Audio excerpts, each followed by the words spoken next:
Milan's San Siro looms larger than most, home throughout the years to some of the world's finest players.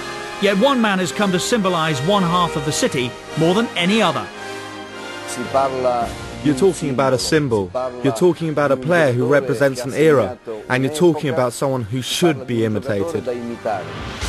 Few players can boast of a career spanning 3 decades at the very highest level. Fewer still are loyal to just one club.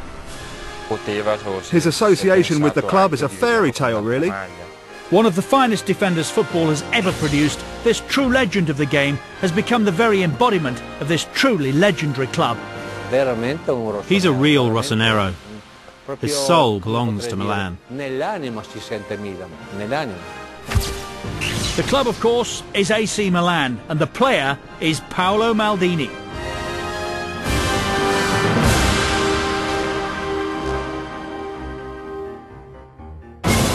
In terms of the modern game, Paolo Maldini is something of a throwback. Serie A debut at 16, still playing aged 40. More than 1,000 career appearances, capped 126 times by his country. Ability, agility, strength and spirit. Nearly 30 years at the very highest level in one of football's toughest leagues. Undeniably a giant of the game. Born in Milan in 1968, Paolo Maldini was perhaps always destined for greatness.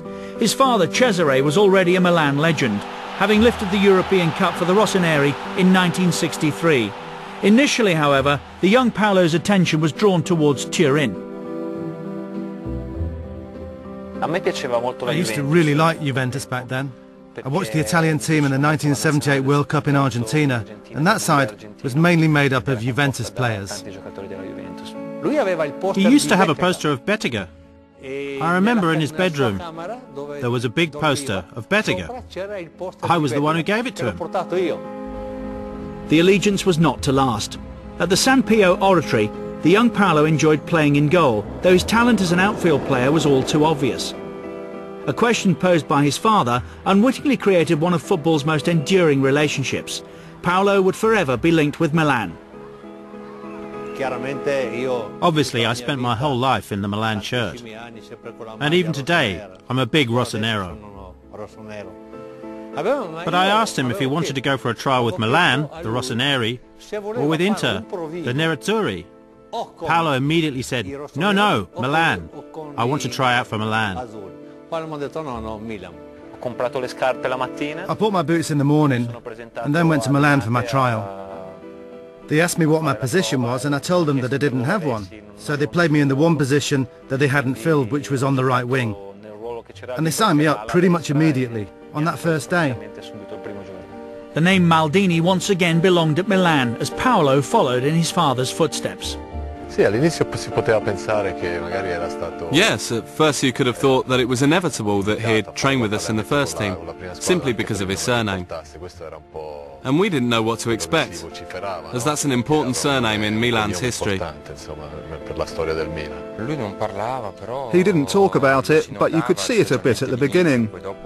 But then it soon became obvious that there was no arguing about his ability as a player. To be honest, you can't get into a first team like Milan's on name alone. Paolo's next step was to conquer the San Siro. I'd been to the San Siro a few times as a kid, so it had that mythical aura about it for me. The first time I walked out, I was actually on the bench. I remember it was a Milan v Fiorentina game in the snow. If I'm honest, I hoped that I wouldn't come on because I was a little afraid. That trepidation remained with the teenager until he finally made his debut, aged just 16, in 1985.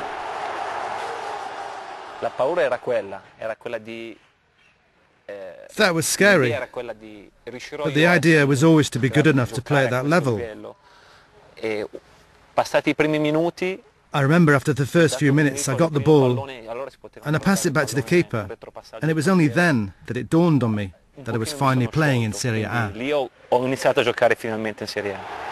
And playing in good company too, alongside the legendary Franco Baresi. He was very young, so I tried to give him some advice, but he needed very little. He was already a great player.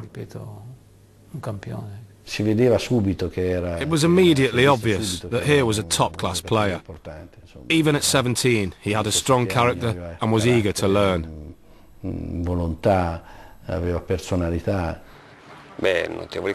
His notable qualities were his physical strength and his running. Playing at full-back, he managed to make the left wing his own and made everything look so easy in his own unique way. He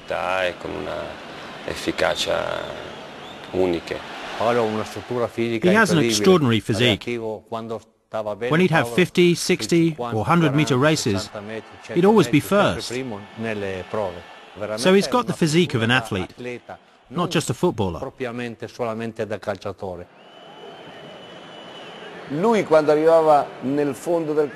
When he got up the field, he didn't just kick the ball anywhere, he'd cross it perfectly to a teammate.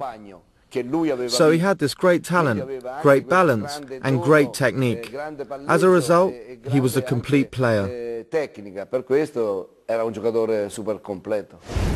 In 1986, with Milan on the verge of bankruptcy, Silvio Berlusconi arrived as president with the sole intention of transforming the Rossoneri into the greatest team in the world. A year later, Arrigo Sacchi was appointed as manager. If I compare him with his predecessor, Mr. Liedholm was much more focused on the physical side of our game, but less on the mental side. Sacchi taught us to be unbelievably focused, to think about football all the time, and it was very stressful.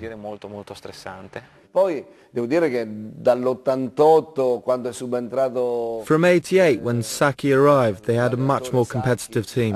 They had Tassotti, Maldini, Baresi, Gullit and Van Basten. They had great players, allied to a great coach, and in those years they started to win, not just in the derbies, but also cups and championships.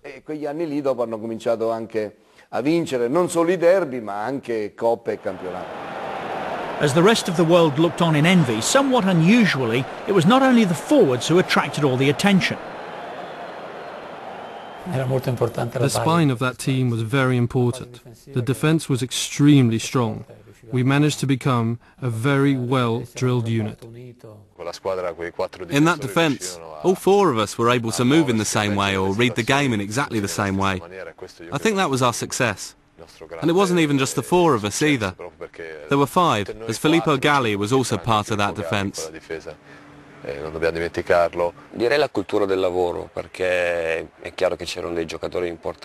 was the culture of hard work.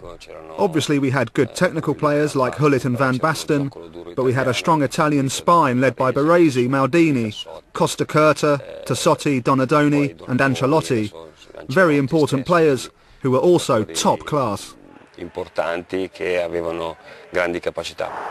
With such a group of players, success was inevitable. Paolo's first taste of silverware was the 1988 Scudetto, cementing his place in Milan's history, and all before his 20th birthday. I think that was the year he established himself, where he imposed himself as a great player, and we won the Scudetto in 1988, and from there it all snowballed. We won the European Cup the following season. 20 years had passed since Milan's last European Cup final. Now Star Bucharest stood between them and glory.